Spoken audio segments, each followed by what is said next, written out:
Oh yes, omanyiza ebintu bya kondomu obimpisa bubi sikozesa kondomu era nga ebintu bya kondomu tebya advisable kuba nti abakyala babikozesa nnyo bireeta obutulututumbu wansi eyo ate nga tebiraga bwagazi bulungi ddala n'obuwomi. Omukyala amanyikiddwa nga Angela Katatumba, I think she's the one agezaako okwogera ebigambo ebyo. Now simanyi mukyalo kyagenda mu maaso nakuba nti preaching kubanga a public figure, she's a star, so fata nabakuba nti azalako yadde omwana yadde n'omu. I think era ali awo ye mukyala mu Uganda tamanyi kufumba koza bintu n'okunaba amanyi then n'okusika tabimanyi. Omukyala ono tata bamuyita Katatumba yali mugagga nnyo kuva mu kibuga Embarara era nga mukyala ava mu famire ngaga ddala, mukyala ewaabwe balina ku kasente mulo vayo agamba nti byakano mutabikozesa atukwaniriza ku mukutu gwaffe omuganzi ogumanyikiddwa nga Uganda mukamuli amanyi n'ebibozi bamutantambi Jimso Rich Boy Maxudi Junior webali kuba nti otambula nange okunesiga okunfaako okunjagala 24/7 ogamba nakutambula ne Rich Boy asobola kuba nti atuusaako byatuusaako.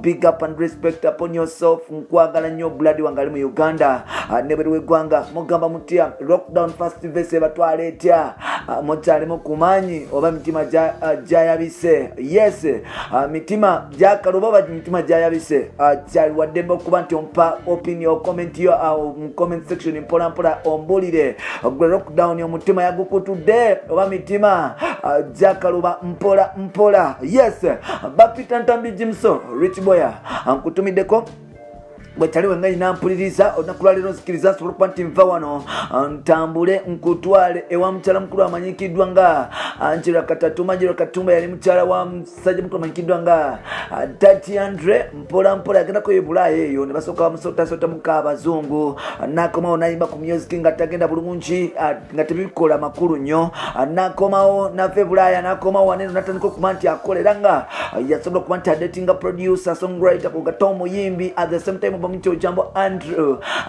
Andrea aka Daddy Andre. Yes, mukyalo no nakuba hit bagiyita tonerabira era nga yafuuka famous mu Uganda olw'oluyimbo olumu especially ku muntu wa wansi Eva Mati yatandika campaign emanyikiddwa nga Let's Go Green oba Green mpola project yasooka okuba nti mutwala mu bantu then nakyusa nadda. Angela Katatumba yavuddeyo n'agamba bannayuganda kugata ne bannamoli n'agamba nti owaayi nze kondomu zimbutula nze sikozesa kondomu kubanga zimbutula wansi, kondomu zindeetera amabwa, kondomu tezimpa maanyi, kondomu tezimpa mirembe n'akamu n'akeddagala era nga kondomu zimpisiza ddala bubi nnyo ddala. Wannabyogera ng'aganga bamubuuza owaayi ozaala tozala nagamba nti nze nzalira ddala naye ng'ate manyi ennaku zange ne bamugamba nti wetangira otyoyi nakaweze biti nagamba nedda nze nno ebintu ndya biramba sekutulakutulamu yadde mbikola nga wenina okuba nti mbikola wabe bamaki manyi okuba nti nekwata mavude nagamba nti kondomu zimuyisiza ddala bubimu especially mu bintu mu bitundu by'ekikyalo ebyo mu nsonga za wansi ezo nti zimuyisa bubi mbwera tazitegeera embwera nga kondomu wa alaje bakyala bangi abasinga obujumu especially abo abalina ebintu ebirala byebakweka bagamba tebagala kukozesa kondomu.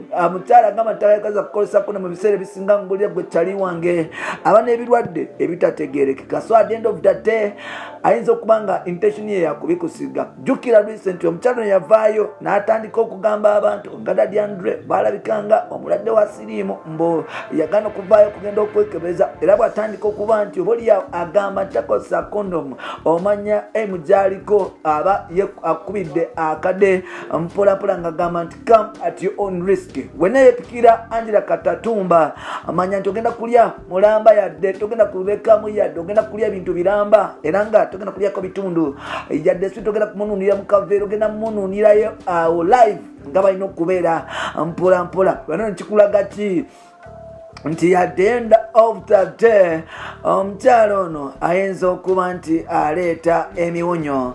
Yes, mwebale kuba nti mutambula naffe. Bampita Rich Boy Antambi Jimso Maksudi Junior. Tolina kyongamba okujjako kubanga nina kyenkugamba ngamba covid gyali mu Uganda, so tulina okuba nti twebereramu. Big up on yourself Rasta Day. Nkwagala nnyo.